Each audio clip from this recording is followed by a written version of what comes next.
फिर से वही सपना देखा? उसका कॉल आया था फिर से? हाँ, और वो भी ताऊ जी के सामने। सुभाष, कल सुबह तक मेहरा जी का ऑर्डर किसी भी हालत में भिजवाना है। जी भैया, लगभग सब कुछ अच्छे से तैयार है। दीदी, पढ़ाई अच्छी चल रही है ना? जी पापा, कुछ दिन में एग्जाम्स हैं। रात के 10 बजे। अदिति, जा बेटा फोन उठा।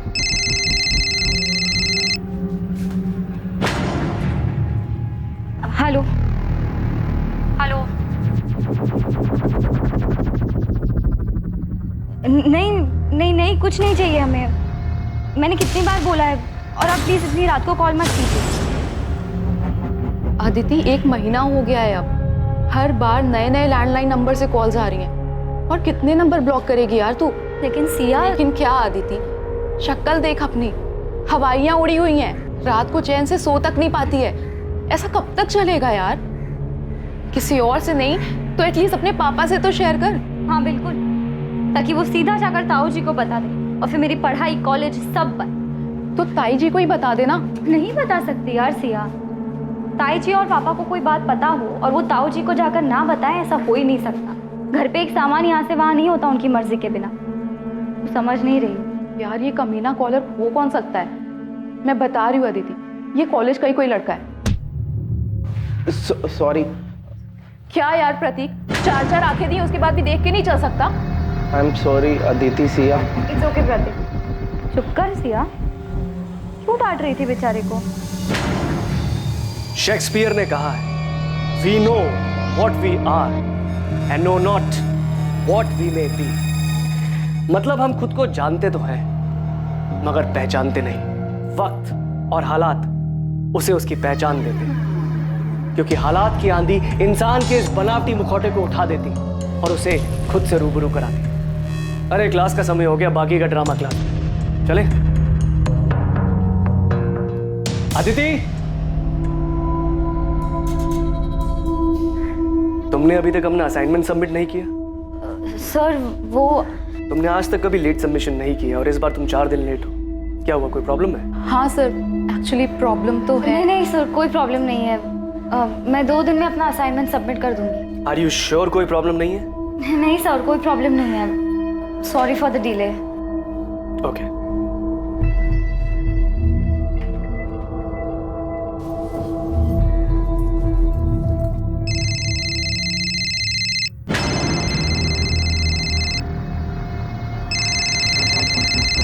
बेटा अदिति, फोन तो मेरा बजा, तुम क्यों चौंक गई? लाओ दो फोन। हेलो, हाँ पार्सल भिजवा दीजिए। हाँ हाँ ठीक है, चलेगा। बेटा अदिति, तो ठीक है ना? हाँ ताई जी, मुझे क्या होना था? तेरे ताऊजी और मैंने तेरी माँ से प्रॉमिस किया था, उन्हें वचन दिया था कि हम तेरा ख्याल रखेंगे। मैं तेरे साथ हमेशा हूँ। बस 3 साल पहले इस घर में जो गलती हुई थी वो तुम मत दोहराना। नहीं ताई जी, मैं ऐसा कुछ नहीं करूँगी।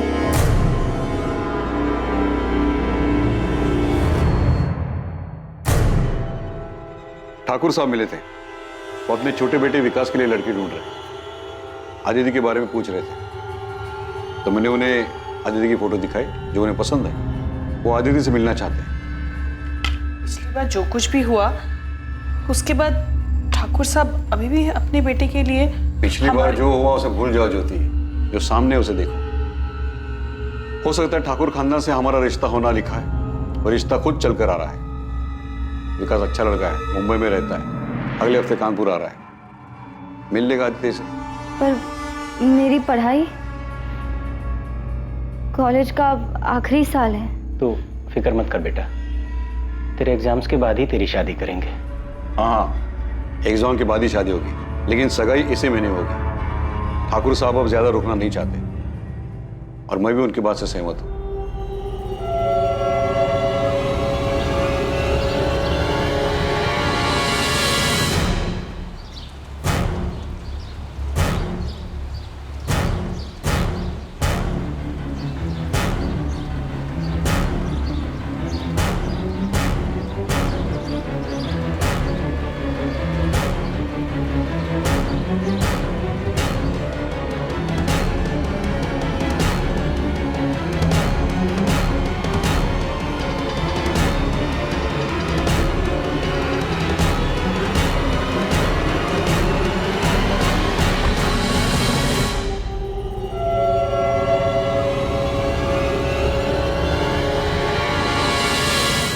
जानती तो है, ताऊ जी के साथ कोई बहस नहीं कर सकता।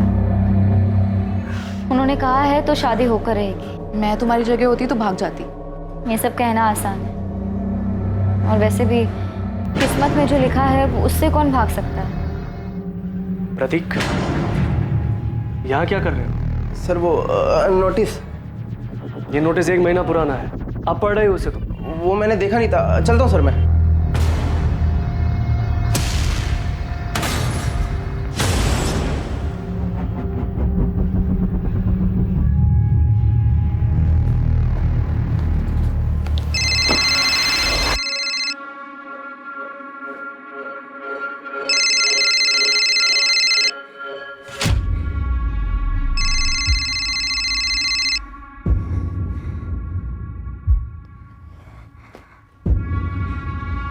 हेलो हेलो हेलो, कौन बोल रहा है? कुछ बोलते क्यों नहीं? क्यों परेशान कर रहे हो मुझे? अदिति, तुम सिर्फ मेरी हो। मैं तुम्हारी शादी किसी और से नहीं होने दे सकता। कौन हो तुम? हेलो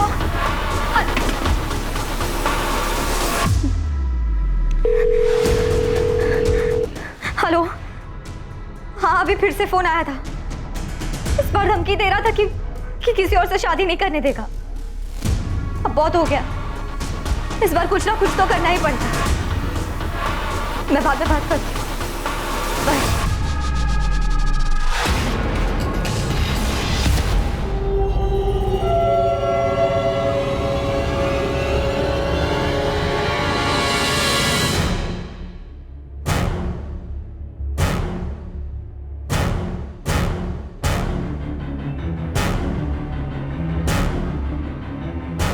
ताई जी, मैं चलती हूँ। ठीक है बेटा, संभल के जाना।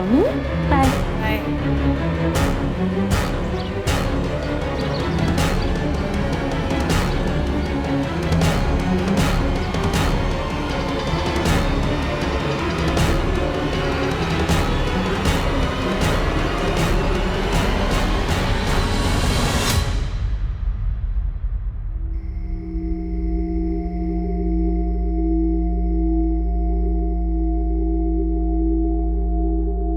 कॉलेज तो 5 बजे ही बंद हो गया था। पूरी कॉलोनी में देख के आ गया। पता नहीं ये अदिति कहाँ चली गई। भाभी, वो अदिति की सहेली है ना, सिया, उसका नंबर है क्या आपके पास? नहीं, मेरे पास तो नहीं है उसका नंबर। अरे वो कोई बच्ची नहीं है जो राह चलते खो जाए। शायद हमने उसे ज्यादा आजादी देकर कुछ गलती की है। ये आप कैसी बातें कर रहे हैं? मैं अदिति को अच्छे से जानती हूँ, वो ऐसा कुछ भी नहीं करेगी। 3 साल पहले भी हम सब लोग यही कह रहे थे। आप कहाँ की बात कहाँ लेके जा रहे हैं? हमारी बच्ची गायब है, उसे ढूंढने के बजाय आप पुरानी बातें लेके बैठ गए। मुझे लगता है हमें पुलिस के पास जाना चाहिए। सुभाष, इतनी जल्दी में फैसला लेना ठीक नहीं है। सुबह तक रुकते, पुलिस के पास जाएंगे तो बात बढ़ेगी। पर भैया सुबह तक पता नहीं सर अदिति कहाँ है, और उसका फोन भी ऑफ जा रहा है। अगर तुम्हें मिले तो बोलना मैंने बुलाया है। उसने अभी भी अपना असाइनमेंट सबमिट नहीं किया है। किसी के साथ किसी तरह के झगड़े का सवाल ही नहीं है। हम तो गारमेंट मैन्युफैक्चरर है, सीधा साधा कारोबार है। आप लोगों के पास अदिति के किसी दोस्त का नंबर कैसे नहीं? कभी जरूरत ही नहीं पड़ी सर।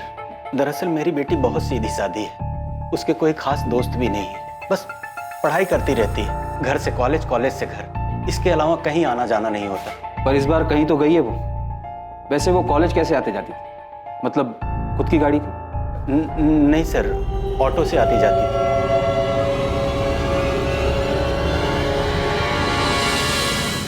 हम अदिति की फोटो आसपास के थानों में भेज रहे हैं, उसके कॉल रिकॉर्ड्स भी मंगवाए, जिससे पता चल जाएगा कि उसने लास्ट बात किससे की। कल 3 सितंबर को अदिति कॉलेज ही नहीं आई थी? जी नहीं, पिछले कुछ दिनों से ना वो थोड़ी सी परेशान लग रही थी। मैंने उससे पूछा भी था कि कोई दिक्कत है, उसने बताया ही नहीं। शायद उसकी दोस्त सिया को पता हो, शायद उसे कुछ बताया हो।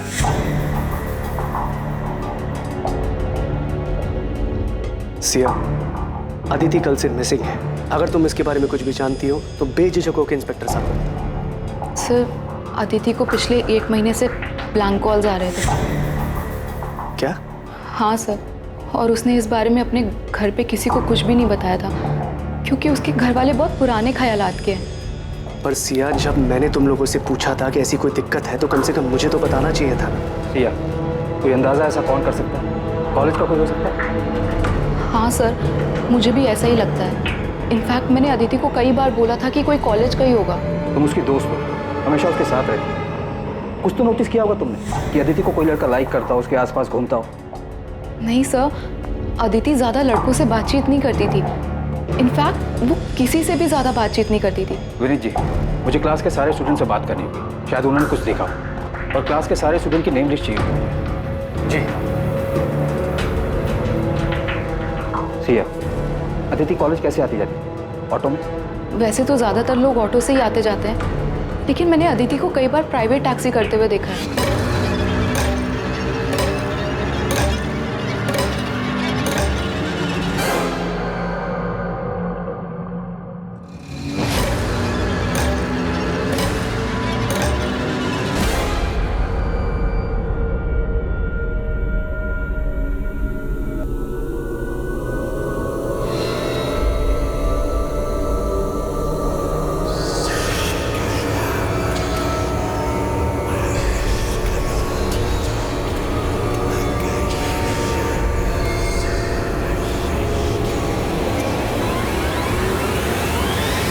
कोई उसे कॉल करके तंग कर रहा था तो उसे हमें बताना चाहिए था। मेरी गलती है, मैं ही शायद उसका ठीक से ध्यान नहीं दे पाया। मैंने देखा था जब भी उसका फोन बजता था वो चौंक जाती थी। मुझे लगा शायद वो अपनी। आप कह रहे थे कि आप अदिति की कॉल रिकॉर्ड्स निकलवाने वाले हैं, उससे कुछ पता चला? कॉल रिकॉर्ड कल तक आएंगे जगमोहन जी। तब तक हम आपके घर के आसपास चलने वाले ऑटो और टैक्सी वालों से बात कर रहे हैं, लेकिन अभी तक अदिति को किसी ने पहचाना नहीं। वैसे अदिति की फ्रेंड सिया का कहना है कि वो अक्सर प्राइवेट टैक्सी से आती है।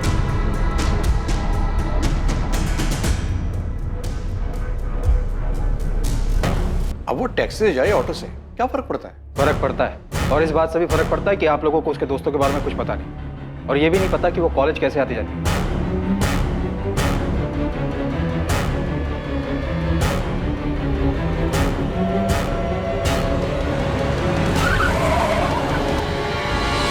हमारी गलती है, पर वो ब्लैंक कॉलर वाली बात से मुझे बहुत डर लग रहा है। आप प्लीज मेरी बेटी को ढूंढ दीजिए। सर, अदिति राउत के कॉल रिकॉर्ड्स आ गए सर। और सर, अदिति के फोन पे आखिरी कॉल जिस नंबर से आया था वो फिलहाल स्विच ऑफ है, किसी शाहिद बेग का है, और दोनों में काफी बातचीत होती थी सर। शाहिद बेग? लेकिन इस नाम का तो कोई स्टूडेंट अदिति की क्लास में नहीं है। और ये पिंक नंबर किसके? सर, ये 6-7 पीसीओ के नंबर है। इनसे अदिति को लगभग 20-30 सेकंड के कॉल्स आए हैं। पक्का इन्हीं पीसीओ से अदिति को ब्लैंक कॉल किया गया होगा, और शायद इन कॉल्स के डर से ही अदिति ने टैक्सी में आना जाना शुरू किया होगा सर। मुझे इन सारे पीसीओ के एड्रेस चाहिए, जल्द से जल्द।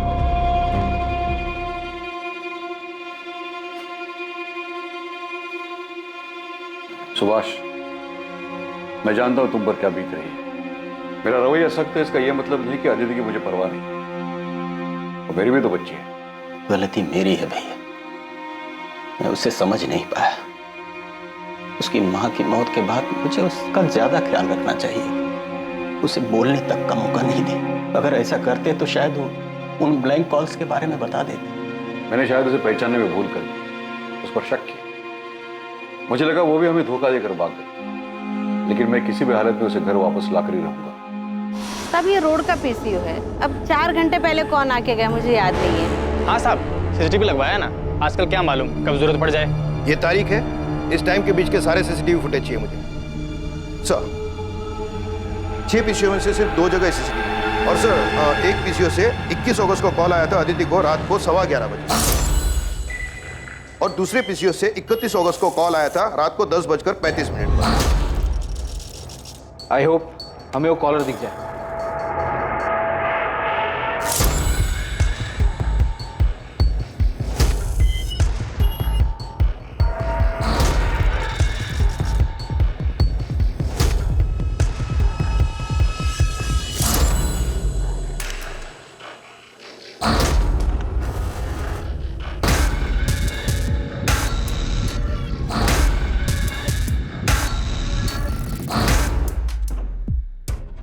पूरे फुटेज में शक्ल तो नजर ही नहीं आ रही, सिर्फ पीठ नजर आ रहा है। काफी शातिर मालूम पड़ता है, कैप पहन कर आया था। जी सर।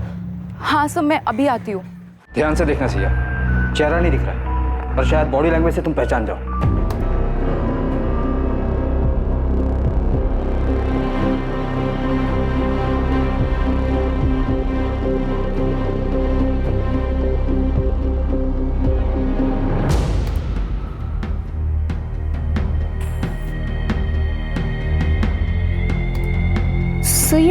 आदमी बार बार अपनी रिस्ट वॉच एडजस्ट कर रहा है। सर ये आदत तो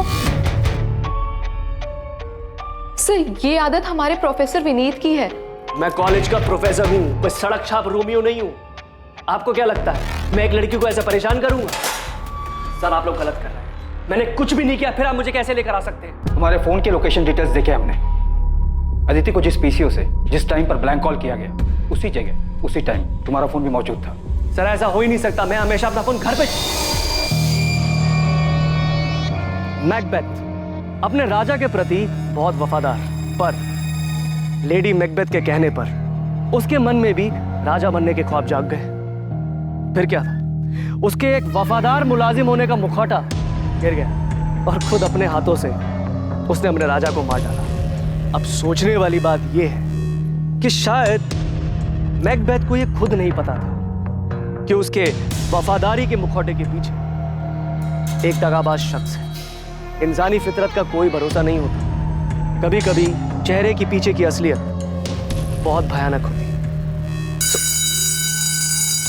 क्लास का टाइम हो गया, अगली बार नेक्स्ट एक्ट पढ़ के आइएगा, वो डिस्कस करेंगे। एक्सक्यूज मी सर, मुझे नहीं लगता मैकबेथ ने कोई मुखौटा पहना था। इंसान खुद को ही ना पहचान सके, ऐसा कैसे हो सकता है? मुझे लगता है मैकबेथ ने ये सब उसकी बीवी के प्रभाव में आकर किया था। फाइनली इस क्लास में कोई तो है जो लिटरेचर में दिलचस्पी लेता है, वरना बाकी सब तो उल्लू की तरह ताकते रहते हैं। और रहा ताल्लुक तुम्हारे सवाल का, तो ये सवाल तुम अपने आप से पूछो। पिछले 1 साल में पहली बार तुमने मुझसे आके कोई सवाल किया है? क्या तुमने कभी ये सोचा था कि तुम सामने से आकर मुझसे शेक्सपियर डिस्कस करोगी? शायद ऐसी भी कोई अदिति है जिसे हम क्या तुम खुद नहीं जानती। वो बहुत शांत स्वभाव की थी, बाकियों से बिल्कुल अलग। मैं उसे करीब से पढ़ना चाहता था, जानना चाहता था। उसकी सादगी मुझे भाने लगी थी। वही मीठी आवाज सुनने के लिए मैं उसे ब्लैंक कॉल्स किया करता था, मगर कभी हिम्मत नहीं हुई उसे बताने की। फिर इस बीच मुझे पता चला कि उसकी शादी की बात चल रही है। अदिति अभी सिर्फ तू 22 साल की है, इतनी जल्दी शादी कौन करता है? और तूने कुछ बोला नहीं? तो जानती तो है, ताऊ जी से कोई बहस नहीं कर सकता। उन्होंने कहा है तो शादी होकर है। ये सुनकर मुझे बहुत गुस्सा आया। वो ऐसे कैसे किसी और के साथ शादी कर सकती थी? इसलिए उस दिन मैंने उसे कॉल करके पहली बार बात की। अदिति, तुम सिर्फ मेरी हो, मैं तुम्हारी शादी किसी और से नहीं होने दे सकता। तेरी लव स्टोरी में कोई इंटरेस्ट नहीं मुझे। ये बता अदिति कहाँ है? क्या किया तूने उसके साथ? सर मैंने उसके साथ में कुछ नहीं किया है। चुपचाप सच बता दे। अब लेक्चर खत्म, प्रैक्टिकल शुरू होगा, जिसमें सिर्फ सच बाहर आएगा। शंभू। जी सर। शुरू हो जा। किसी पे भरोसा ही नहीं कर सकते यार। I mean, प्रोफेसर विनीत जैसे पढ़े लिखे लोग ऐसी हरकत कर सकते हैं? हाँ, कौन असल में क्या है ये तो कोई नहीं बता सकता। बेचारी अदिति, एक तो पहले ही उसके घर में इतनी ज्यादा प्रॉब्लम थी, और अब ये ब्लैंक कॉल्स का चक्कर आके उसके सर पड़ गया। तुझे अंदाजा भी नहीं होगा यार कि उसके घर वाले हर बात को लेके कितनी रोक टोक करते थे। मैंने क्या किया पापा? जीन्स पहनने में क्या गलत है? बाकी लड़कियां भी तो पहनती हैं। दुनिया अगर गलत करे तो इसका मतलब ये नहीं है कि उनकी देखा देखी हम भी गलत करें। तो जानती है ना ताऊ जी को, उन्हें ये सब पसंद नहीं है। और आपको पापा?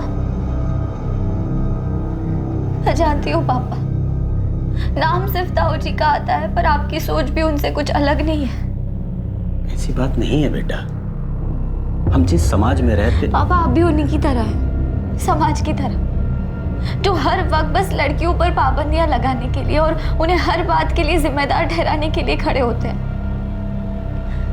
काश आज माँ जिंदा होती, वो ऐसा कभी नहीं होने देती। अदिति। सर अदिति को मैंने किडनैप नहीं किया है। ये आप मुझे कहाँ लेके जा रहे हैं? मैं कोई क्रिमिनल नहीं हूँ। कोर्ट में पेशी है तेरी, हमने अर्जी दाखिल की तुझे रिमांड पर लेने के लिए। अब देखते हैं तू सच कैसे नहीं बोलता। 10 दिन हमारे साथ जेल में रहेगा ना तो सब उगल देगा। सर एक बात बहुत अजीब है, अदिति रोज एक प्राइवेट टैक्सी में आया जाया करती थी, और यही नहीं, रोज वो टैक्सी एक ही होती थी।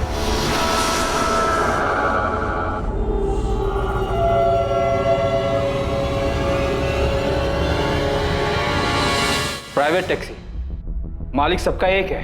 देख प्रोफेसर, तू बच्चों को भले ही कुछ भी पढ़ाता, यहाँ हमें पढ़ाने की कोशिश मत करना। सर मैं सच बोल रहा हूँ। अक्सर कॉलेज खत्म होने के टाइम पर मैं गेट पे खड़ा रहता था अदिति को जाते हुए देखने के लिए। तब मैंने कई बार देखा वो व्हाइट कलर की प्राइवेट टैक्सी में ही जाया करती थी। शायद मेरा ध्यान हमेशा अदिति पर था, इसलिए इस बात पर कभी ध्यान नहीं गया। काफी झूठ बोल रहा है प्रोफेसर, कहानियां सुनाने में माहिर है सर। एक लीड मिली है, चेक तो करना पड़ेगा। 4 दिन हो गए अभी तक अदिति अपने घर वापस नहीं लौटी। और वैसे भी प्रोफेसर विनीत के कॉल रिकॉर्ड साफ है। तुम खबरी आसिफ से बात करो, बोलो कि एक व्हाइट कलर की प्राइवेट टैक्सी है जिस पर मालिक सबका एक है लिखा हुआ है, उसके बारे में पता करें। जी सर। आसिफ को बोलना कि कॉलेज के आसपास पता करें, टैक्सी रोज वहीं जाती थी।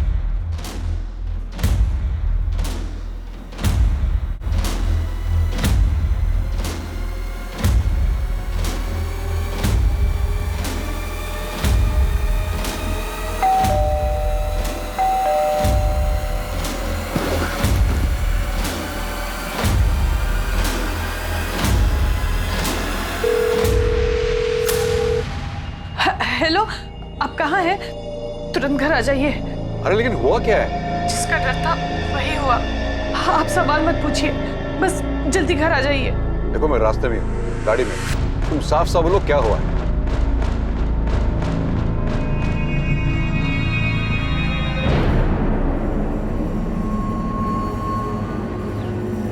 सर ये गंगा शंकर टैक्सी मालिक।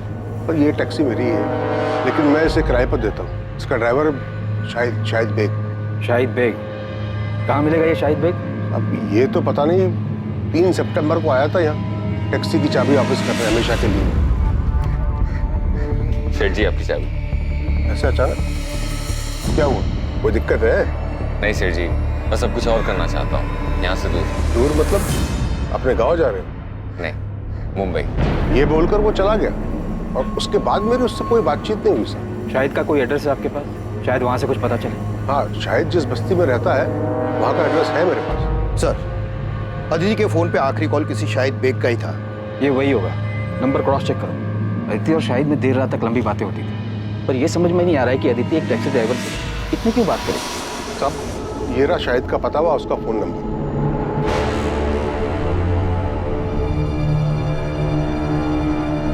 ये वही शाहिद बेग है।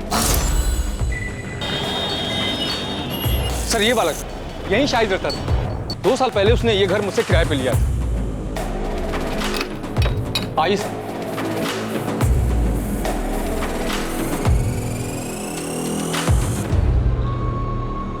शाहिद ने कमरा कब खाली किया? 3 सितंबर को? हाँ साहब उसी दिन किया था। कुछ बताया था उसने? कहाँ जा रहा है? जमुना भाई इस बार दुबई जा रहा हूँ किस्मत आजमाने। ये चल क्या रहा है शाहिद के दिमाग में? सबको अलग अलग जगह बताकर खुद गायब हो गया।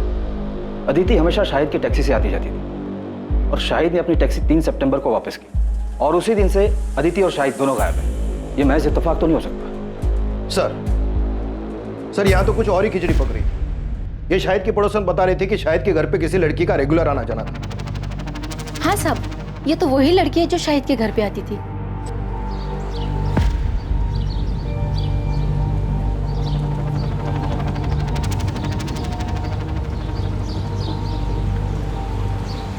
सब ये लड़की का और शाहिद का चक्कर चल रहा था। पर सब एक बात बोलो, ये दोनों साथ में बहुत खुश दिखते थे और ये लड़की तो शाहिद को बहुत प्यार करती थी। सब खुशी खुशी उसके घर का सारा काम कर लिया करती थी।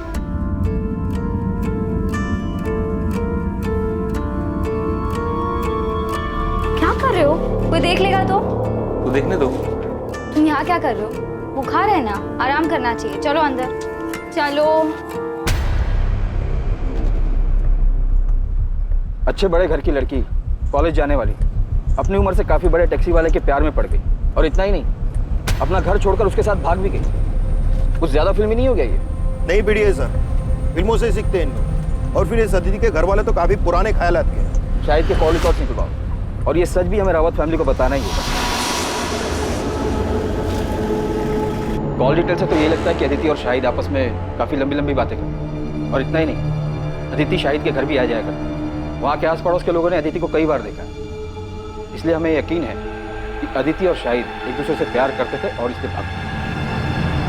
शाहिद के गांव रायबरेली का एड्रेस मिला है, हम वहाँ जाकर पता करने की कोशिश। रहने दीजिए, आपकी मदद का बहुत बहुत धन्यवाद। अब उन्हें ढूंढने की कोई जरूरत नहीं है। अदिति खुद हमसे रिश्ता तोड़कर चली गई है। आप तकलीफ मत उठाइए, इस केस को क्लोज कर दीजिए। एक बार अदिति हमें मिल जाए उसके बाद तो ये केस हम क्लोज ही कर देंगे। हम लोगों ने फैसला कर लिया है, हमें उनसे कोई वास्ता रखना नहीं है और नहीं इस केस।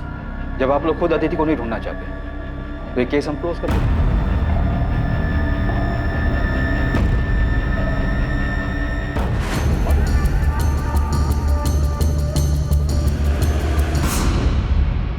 सब विक्टिम का गला घोटा गया है, कपड़े भी फटे हुए हैं, शायद रेप किया गया है और लाश को उस बोरी में लाया गया है।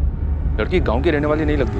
मैंने आसपास के लोगों से पूछा, इसकी फोटो भी दिखाई, लेकिन कोई पहचान नहीं पाया। डेड बॉडी को पोस्टमार्टम के लिए तो भेजिए दो, इसकी फोटो भी आसपास के थानों में भेज दो, शायद वहां से आइडेंटिफाई हो जाए।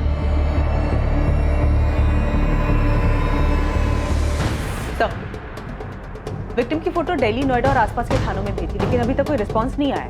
शायद विक्टिम यहाँ की हो ही नहीं। तो एक काम कर दो, हमारे सोशल मीडिया ग्रुप की हेल्प लो और विक्टिम की फोटोज उसमें भी सर्कुलेट करो।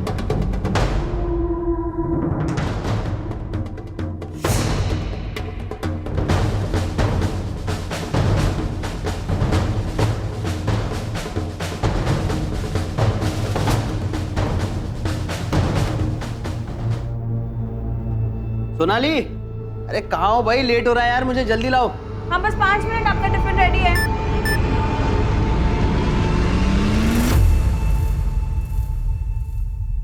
ए सोनाली, मेरा टिफिन रेडी हुआ कि नहीं? क्या हुआ?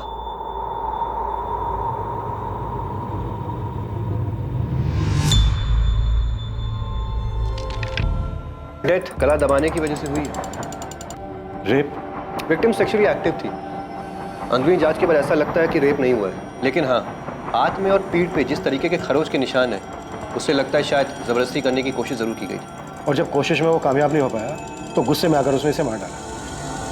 डॉक्टर, इसका मर्डर कब हुआ होगा? लगभग 24-25 घंटे पहले। 24-25 घंटे पहले, मतलब 11 सितंबर की रात को।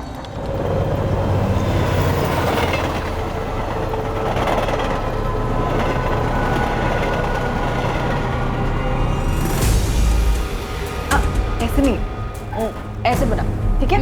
आजा। बस करो भी बतख जैसे मुंह बनाना। ये कपड़े पहन ले सोनाली, तेरे पापा आते ही होंगे। आप आओ, हमारे साथ फोटो खींचो। अरे मैं कहाँ? बैठो यहाँ बैठो। अरे मुझे नहीं आता ये सब। जी, हमारी फोटोज ही नहीं है साथ में। देखो सिर्फ आपको बस ऐसे करना। कैसे? ऐसे, ठीक है? आओ।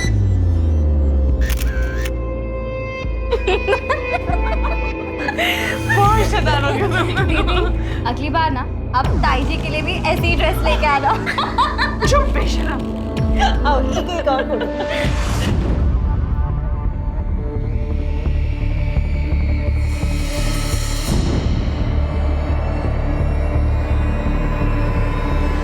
ये मेरे चाचा जी सुभाष रावत की बेटी है सर।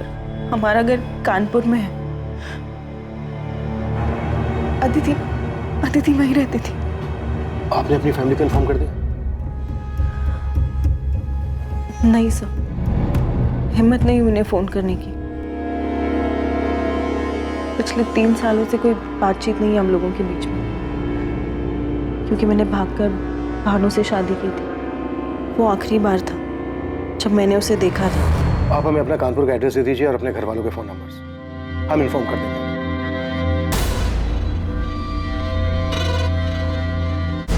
सुभाष, ये जमीन बहुत अच्छी जगह पर है, जहां हम बड़ा कारखाना बनवा सकते हैं, जहां कपड़े स्टोर करे जाएंगे, और ये हमारी फैक्ट्री से ज्यादा दूर भी नहीं है। सुभाष, थोड़ा ध्यान कहाँ है? भैया वो नहीं, वो बस दिल पर अच्छे बुरे का बोझ मत रखो। हमने कुछ गलत नहीं किया है। जो भी कुछ हुआ है उसके लिए अदिति खुद जिम्मेदार है। इसके बारे में बात करना भी फिजूल है। जो हुआ उसे भूल जाओ। सोनाली ने जो नंबर दिया था उस नंबर पर रिंग तो जा रही है, पर कोई फोन उठा नहीं रहा है। असल मैंने कानपुर पुलिस स्टेशन के पीएसआई अजय माथुर जी से बात की। अदिति की मिसिंग कंप्लेंट वही हैंडल कर रहे थे। 4 सितंबर को मिसिंग कंप्लेंट फाइल की गई थी। हाँ, अदिति रावत, उसके मिसिंग कंप्लेंट की इन्वेस्टिगेशन मैंने ही की थी, अभी कुछ दिन पहले की बात है। हाँ, एक टैक्सी ड्राइवर था शाहिद बेग नाम का, अफेयर था दोनों का, उसी के साथ चली गई। हम उन दोनों को ढूंढने में आगे बढ़ ही रहे थे कि अदिति की फैमिली ने केस क्लोज करने के लिए बोल दिया। सुधा, तुम तुरंत कानपुर के लिए निकलो और अदिति की फैमिली से मिलो। तब तक हम यहाँ सोनाली से बात करके देखते हैं, शायद उसे शाहिद के बारे में कुछ पता हो। Okay sir. सर, ये अदिति और शाहिद की जोड़ी थोड़ी अजीब नहीं है? अदिति एक अमीर लड़की है, शाहिद एक टैक्सी ड्राइवर। सोचने वाली बात यह है कि इन दोनों का मेल हुआ कैसे?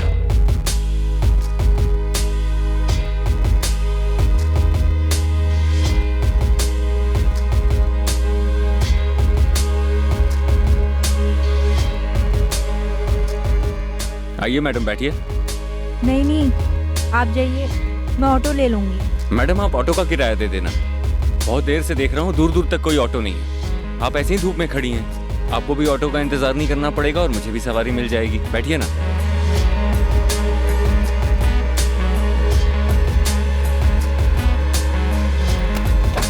ये उनकी पहली मुलाकात थी। मतलब तुम अदिति के रेगुलर टच में? हाँ सर, अभी इसी साल हमारी बातचीत शुरू हुई थी। घर से भागने के बाद बड़ी हिम्मत करके मैंने उसे फ़ोन किया था। उसने घर पे किसी से नहीं बताया था कि हम लोगों के बीच में बात होती, क्योंकि मेरे पापा यानी अदिति के ताऊजी बहुत ज़्यादा स्ट्रिक्ट है सर, और कोई उनकी मर्जी के खिलाफ जाए ये उनको बिल्कुल पसंद नहीं था। सोनाली, तुमने लव मैरिज की थी, कोई गुनाह नहीं किया था। लेकिन सर मेरी पापा की नज़रों में ये किसी गुनाह से कम नहीं है।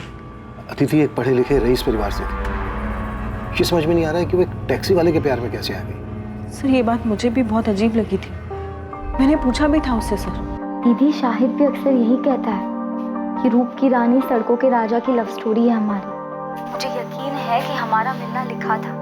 और रही बात मजहब जात पात के भेद की, तो मैं ऐसी ओछी बातों में विश्वास नहीं रखती। मैं जात पात की बात नहीं कर रही हूँ अदिति, मैं लोगों के पढ़े लिखे होने के नज़रिए, उनके इंटेलेक्चुअल लेवल की बात कर रही हूँ। तूने कहा था ना कि वो सिर्फ 5वीं क्लास तक पढ़ा है, तो उसे तो तेरी बात भी समझ नहीं आती होगी। तुम लोग बात क्या करते हो आपस में?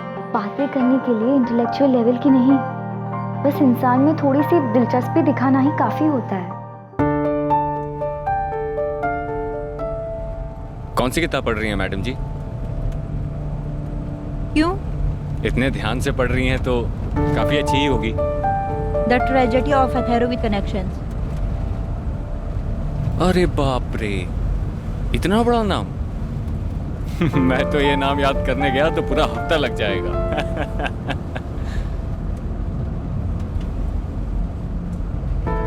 मुझे भी किताबें पढ़ने का शौक था बचपन में, लेकिन वो अरमान कभी हकीकत नहीं बन पाया। क्यों? अब्बा का इंतकाल हो गया था बचपन में। इससे पहले कि कुछ समझ पाता, कंधे से स्कूल बस्ता हटाकर सर पे बोझ डाल दिया गया। घर चलाने के लिए अम्मी की मदद करनी थी, तो तब से लेकर अभी तक वही करता चला आ रहा हूँ। मतलब उसने तुझे अपनी दुख भरी कहानी सुनाई और तेरा दिल पिघल गया? मैंने उस पर तरस खाकर उसे पसंद नहीं किया है, बल्कि उसके आने से मुझे पहली बार कोई ऐसा मिला जो बिना किसी मतलब के, बिना किसी उम्मीद के मुझ में दिलचस्पी दिखा रहा है, जो मुझे वक्त देना चाहता है, मुझे सुनना चाहता है। और दीदी आपको पता है, शाहिद बहुत ही जिंदा दिल इंसान है। ना कुछ हुआ है उसके साथ, मगर फिर भी हंसता रहता है और हमेशा मुझे हंसाने में लगा रहता है।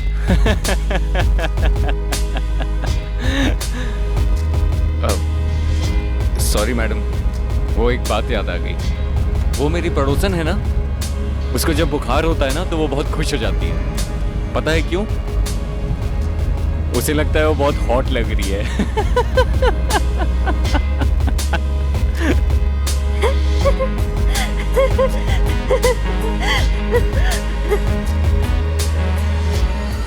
टैक्सी में आते जाते दोनों के बीच प्यार हो गया और बात यहाँ तक आगे बढ़ गई कि दोनों ने भागकर शादी कर ली। सर यही बात मुझे भी परेशान कर रही थी। मुझे नहीं लगा था वो घर से भागकर शाहिद से शादी कर लेगी। क्यों? ऐसा क्या हुआ?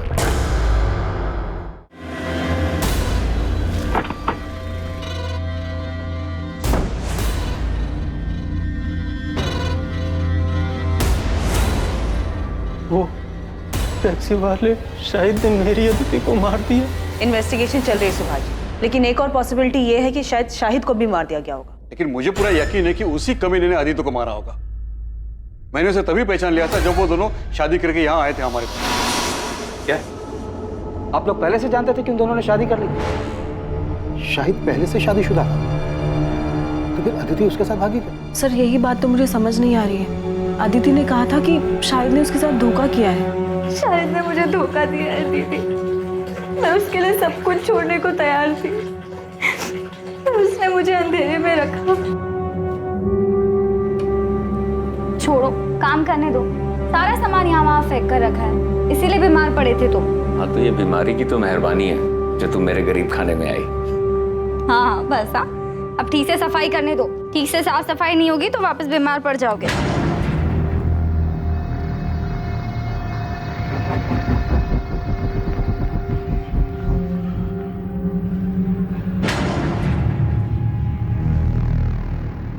अदिति, मेरी बात सुनो। जो तुम सोच रही हो ना वैसा बिल्कुल नहीं है। मुझे कुछ नहीं सुनना। मैंने पहली बार किसी पर भरोसा किया, दिल से सच्चा प्यार किया, और तुमने बदले में मुझे क्या दिया? तुमने मेरा भरोसा तोड़ दिया। अदिति सुनो, मेरी बात सुनो। अदिति, अदिति। पिछले 1 महीने से मेरी अदिति से बात नहीं हो पाई थी सर, इसीलिए इस सब के बाद उन दोनों के बीच क्या हुआ मुझे नहीं पता सर। पर अदिति की बातों से ये जरूर लगता था कि वो शाहिद से बहुत ज्यादा प्यार करती है। कौन सा प्यार? साफ साफ दिख रहा है कि उसने अपनी चिकनी चुपड़ी बातों में अदिति को फंसाया और भगाकर शादी करके ले आया हमारे पास। उसने सोचा कि शादी करेंगे तो हम कुछ बोलेंगे नहीं और वो घर जमाई बन के बैठेगा। कब आए थे यहाँ मिलने के लिए? गायब होने के 5 दिन पहले। मतलब 8 सितंबर को? जी, अदिति आशीर्वाद लेने आई थी शाहिद के साथ। मेरी तो कुछ समझ में नहीं आया, इसलिए मैंने तुरंत इन्हें फोन किया। देखो मैं रास्ते में हूँ, गाड़ी में। तुम साफ साफ बोलो क्या हुआ है? अदिति आई है शादी करके। मुझे तो कुछ समझ ही नहीं आ रहा था कि मैं क्या करूं। अदिति, ये सब क्या नाटक है? क्या चल रहा है? ये कौन है लड़का? जी, मैं शाहिद बेग, टैक्सी चलाता हूँ।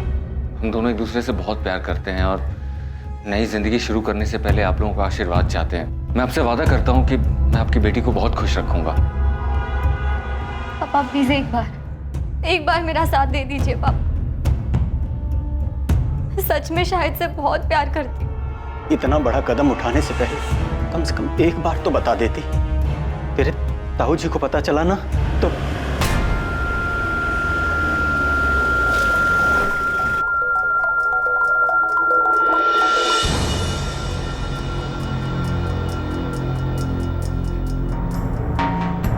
सुभाष, इनसे कह दे यहां से चले जाए। मैं कहता हूं चले जाओ यहां से। हम समझ लेंगे कि तू भी सोनाली की तरह मर गई हमारे लिए। लेकिन याद रखना, जो लोग बुजुर्गों का दिल दुखा के खुशियां ढूंढते हैं ना, जिंदगी उन्हें कभी खुश नहीं रखती। आपने तो हमें कुछ नहीं बताया, सीधे कहा कि केस क्लोज कर दो। हाँ तो और क्या कहते हैं? लेकिन शाहिद और अदिति तो एक दूसरे से प्यार करते थे ना, तो फिर शाहिद अदिति को क्यों मारेगा? अदिति अपने साथ अपने सारे गहने और कुछ कैश लेकर भागी थी, जिसका पता हमें कुछ दिनों बाद चला। गहनों की कीमत ही लगभग 10-15 लाख होगी। शाहिद को सिर्फ पैसे से मतलब था। उसने 10-15 लाख का मुनाफा देखा और मार दिया अदिति को। अदिति के घर वालों को शाहिद पे शक है, देखने से तो ऐसे ही लगता है। शाहिद पहले से शादीशुदा था, अदिति ने शाहिद से शादी की जिद की होगी तो शाहिद को मजबूरन अदिति से शादी करनी पड़ी।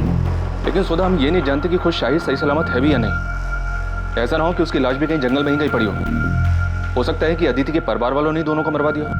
आपको ऐसा क्यों लगता है सर? ऐसा हमें नहीं, अदिति के ताऊ जगमोहन की सगी बेटी सोनाली को लगता है, क्योंकि उसके साथ भी कुछ ऐसा ही हुआ था। सर, जब मैं और सोनाली घर से भागे थे तब इनके पापा ने हमारे पीछे गुंडे भी भिजवाए थे। गुंडे?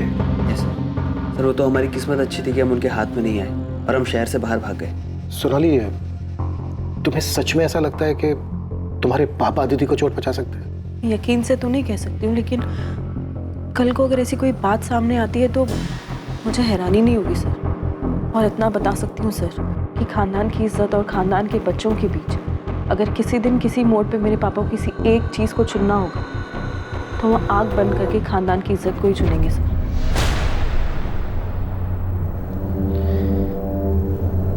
अदिति की बॉडी कल सुबह मिलेगी। अदिति ने भले ही अपने औलाद होने का फर्ज ना निभाया हो, लेकिन हम तो बड़े हैं, हमें अपना फर्ज निभाना ही होगा। उसका अंतिम संस्कार करना। इंसान वही होता है जो दूसरों की गलतियों से कुछ सीखे। लेकिन लाख समझाने के बावजूद भी अदिति ने वही गलती दोहराई। उसे वही मिला जो उसने बोया।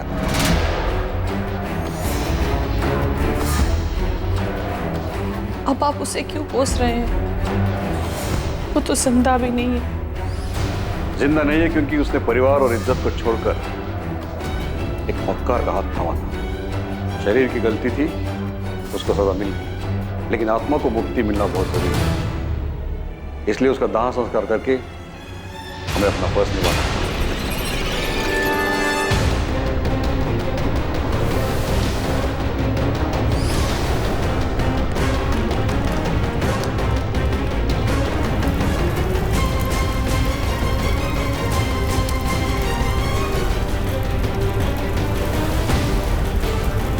हमें सबसे पहले ये पता लगाना है कि इस वक्त शाहिद कहाँ है। क्या सबके पीछे उसी का हाथ है या फिर वो खुद एक विक्टिम? सर, जहाँ अदिति की लाश मिली उसी जंगल वाले एरिया में हम लोग शाहिद की डेड बॉडी को भी सर्च करें। शायद कोई जंगली जानवर उसे अंदर खींच कर ले गया। अगर खुद शाहिद मर चुका है तो फिर साफ साफ ये ऑनर किलिंग का केस बनता है, और ये काम अदिति के ताऊ जगमोहन और उसके पिता सुभाष का हो सकता है। शक इसलिए भी हो रहा है क्योंकि जगमोहन की बेटी सोनाली को भी अपने पिता पर भरोसा नहीं है। वैसे इन लोगों के अलावा और किसका काम हो सकता है? प्रोफेसर विनीत, कानपुर के पीएसआई अजय माथुर बता रहे थे इस प्रोफेसर के बारे में। फाइनली इस क्लास में कोई तो है जो लिटरेचर में दिलचस्पी लेता है, वरना बाकी सब तो उल्लू की तरह ताकते रहे। अदिति से एक तरफा प्यार किया करता था, ब्लैंक कॉल भी किया करता था, यहाँ तक कि सर उसे धमकी भी दी थी अदिति को किसी और से शादी ना करने की। और जब कॉलेज वालों को इसके बारे में पता चला तो उसे कॉलेज से निकाल दिया गया। इस वक्त कहाँ है विनीत? माथुर साहब बता रहे थे कि कॉलेज से निकाले जाने के बाद वो अपने घर में ही बंद। क्या करता बेचारा ओथेलो? प्यार में जलन होना स्वाभाविक है, वो अपने प्यार को किसी और के साथ नहीं देख सकता, इसीलिए उसने खुद उसको